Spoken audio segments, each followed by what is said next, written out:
Hi, and welcome to today's Sagebrush Happy Hour Journal. It's been cloudy and overcast the entire day so far, and we've had kind of steady rain, which is something that's really unusual for out here. And then actually just for this, it's kind of like had a magical clearing and blue skies for a few moments here, right in time for the Happy Hour Journal. So that's a great thing in terms of at least lighting, and also in terms of power. So when we have a day like this where it's completely gray and raining all day, there's two things that happen. One is it gets muddy. And so when we talk about mud out here on the desert, is that when it rains and gets wet, the soil becomes saturated really quickly because there's not that much soil above the bedrock. And what soil there is something they call caliche, which is clay. And so that basically forms what we would call adobe mud. And so this is what people make their adobe houses with. They just mix that mud with some straw and they make bricks out of it.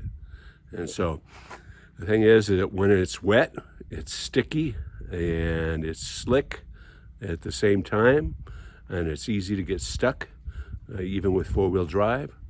And then when it dries, it's like concrete.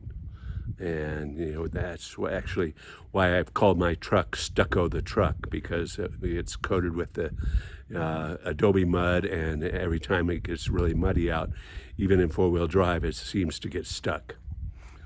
As you can see, the sun has gone behind the cloud now, and so that means that we're getting less power through our solar. And when we start the day, usually we go through, if I end the day like I did yesterday at 100%, which is the ideal situation. And we kind of had a dinner party last night, so we went through more power than we usually do. So that means that when we wake up in the morning, we've probably used 40% of our batteries.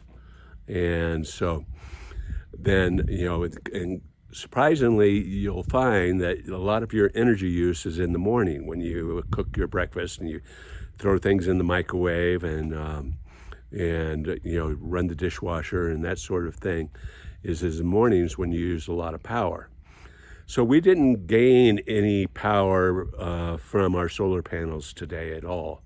And so at about 3 o'clock, we were down to 37% on my power.